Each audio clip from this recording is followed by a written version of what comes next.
Okay, hope everyone's doing well in the zombie apocalypse, that you're all healthy and reading your critical thinking book. I want to go through some of the problems on exercise 11.5, which is homework for this week. Since the homework is the odd numbered problems, I'm going to go through some of the even numbered problems. Um, I wanted to first just do a quick summary of Mill's methods. These are generally methods of explanation, and what they're trying to explain is some effect, specifically what was the cause of the effect. So Mill's methods are generally used when you're investigating the cause of some effect, right? And we're seeing a lot of this now when people talk about the coronavirus, right? Um, what causes it? And sometimes people say, well, everyone who has it came in contact with someone who had it. And then you have questions, well, close contact or distant contact. What kind of contact causes the virus to go from one person to another? And then you have comparisons done. Look at this country who's had a lot of cases of coronavirus versus this country that hasn't had many cases. What's the difference between the two? Why does some have so many cases and the other not? So this is just the kind of reasoning Mill's methods is trying to um, make explicit. So here's what we're doing when we reason like this. So, and there's 5 different methods. You can see I just gave really short summaries here. Agreement, difference, then there's a joint where you're doing both agreement and difference. Concomitant variation, or sometimes he just in the book calls it correlation. And then finally the method of residues, which I think is usually just called process of elimination.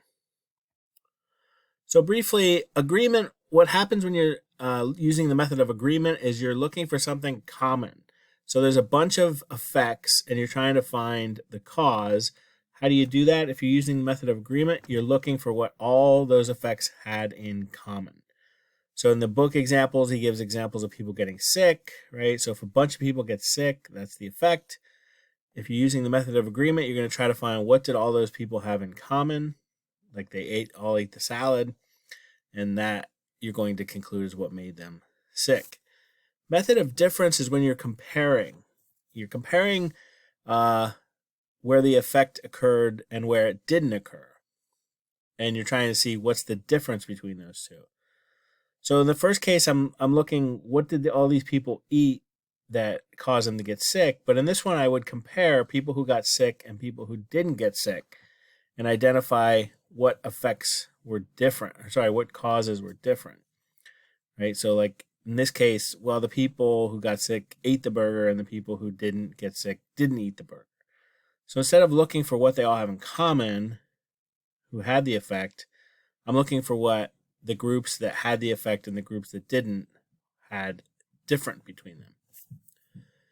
The joint method is when you're doing both. You're both trying to see, okay, what do all the people who have the effect have in common, but also how are the people who have the effect different from the people who don't? And again, it's not necessarily people, right? It could be things, it could be, stars, or it could be earthquakes, or anytime you're trying to come up with a causal explanation for something. Concomitant variation is just when two things vary together, right? If two things vary together, we tend to assume that one of them is causing the other one to change, right? So the example in the book he gives, as unemployment goes up, so does theft. This method is used often when there's a continuum as opposed to individual cases, right? So unemployment goes up, so does theft, right? There's not like 10 cases of unemployment and 20 cases of theft or anything like that. It's just that as one rises, the other rises too. Or maybe as one rises, the other falls, or whatever. As long as they vary together, that's when it's called concomitant variation or correlation.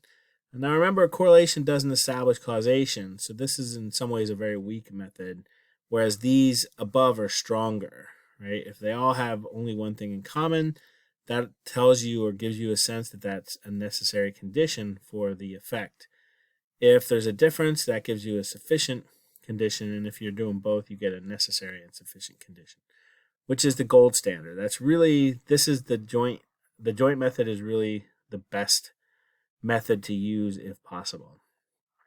Finally, method of residues is what, like I said, we call process of elimination.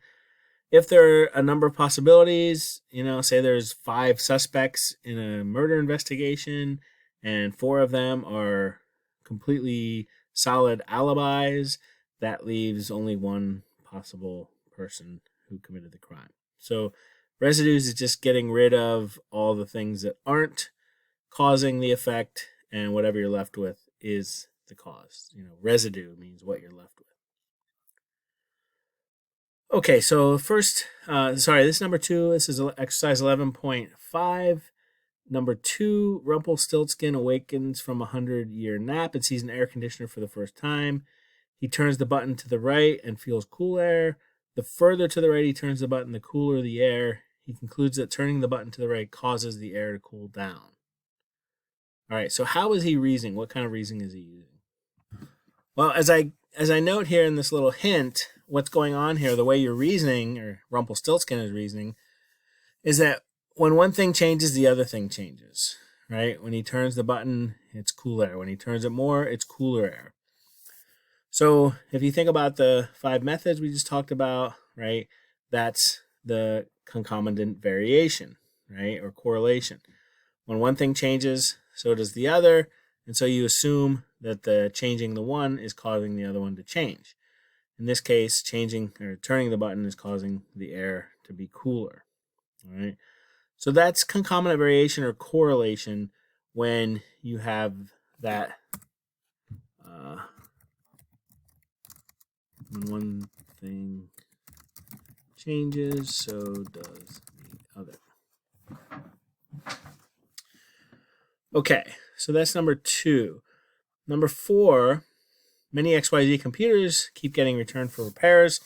Company looks into the matter and finds that the returned computers were produced in different years and were sold in different areas. Finally, it is found that all were sold in areas with very high heat and humidity. The company concludes that hot and highly humid air damages the computers.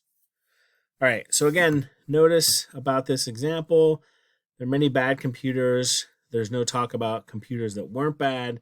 So there's not a comparison going on here between the bad ones and the good ones or anything like that.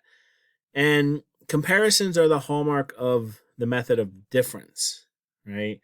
So we can pretty much assume there's no difference method being used here because we're not comparing 2 groups explicitly, right? All we're doing is we're looking at one group, right? Namely, the ones that kept getting returned for repairs, namely the bad ones, and trying to identify a common feature that they all have. And the common feature they all have is, right, hot and humid conditions, right? So number 4 then is the method of agreement, because we are identifying a common characteristic that all the computers with that effect have in common. Common characteristic they have in common. A little redundancy there, but maybe it'll help you remember. All right, so agreement then, you're seeing a whole class of things, all have the same effect, namely needed repairs. What's the cause? You're looking at what they all have in common. How are they the same? And just remember, same means agree. If you agree with someone, you believe the same thing as them, or you say the same thing. So agreement is same. So number 4 is method of agreement. Number 6, a doctor is treating 5 cancer patients. The patients have only one factor in common. All 5 were employed by the XYZ chemical company in a division producing a chemical bug repellent. The doctor concludes the bug repellent is at least a partial cause of the cancer. So again, notice, as I say here in this hint, we're talking about the cancer patients. We're not comparing them to those who don't have cancer. All that we're looking at, all we're investigating is the ones who do, and we're trying to find out what they have in common, right? One factor in common. So that's the giveaway here, that we're, again, using the method of agreement. We're trying to identify what characteristic they all have in common. And in this case, it is the bug repellent. Okay, number 8. A resort is testing a new type of fish bait. The manager gives the new bait to 3 of 6 fishermen. The 3 with the new bait all use different gear, but all caught lots of fish. The other fishermen didn't catch anything. The manager concludes that the new bait works. Okay, so again, now here the key thing is that we're comparing, right? We're comparing 2 groups, the ones that had the bait and the ones without, and asking what's the difference between the 2. Okay, so that's the key hint here that what's going on, or at least one of the things that's going on, is the method of difference, right? So the bait is the one factor present when the effect, which is catching lots of fish, is present, and absent when the effect is absent. So notice we're reasoning only from the difference here. We're only comparing those 2 groups, and that's the basis for the conclusion that the one group is, or the bait is what's different. Okay, so this one is just a method of difference because identifying a characteristic that is different the 2 groups. So again, the thing about identifying the difference method is this comparing, right? Anytime you're comparing 2 groups and you're using that comparison to come up with a causal explanation because this one had this and this one didn't, that's the method of difference. Now remember, there's also a joint method. So just identifying agreement or difference doesn't mean that maybe both of them aren't going on. And in this case, you might say, well, we are looking at agreement too because there is a common factor that all the fish catchers have, which is they're using the same bait, right? So I think that if you said that there's some agreement going on here, all fish catchers using the same bait, I think there's a case to be made. This is the joint method of difference in agreement. But notice that the reasoning doesn't really focus on what they have in common. It only focuses on what's different. The conclusion that the bait works is based on the comparison alone in this passage, right? Not anything about the common the common bait, right? And usually if you're talking about the joint method, you're doing both, all right? And we'll see that in the next one, but I'm almost out of time on this video, so I'm going to stop here and I'll do the rest of the problems in 11.5 on another video.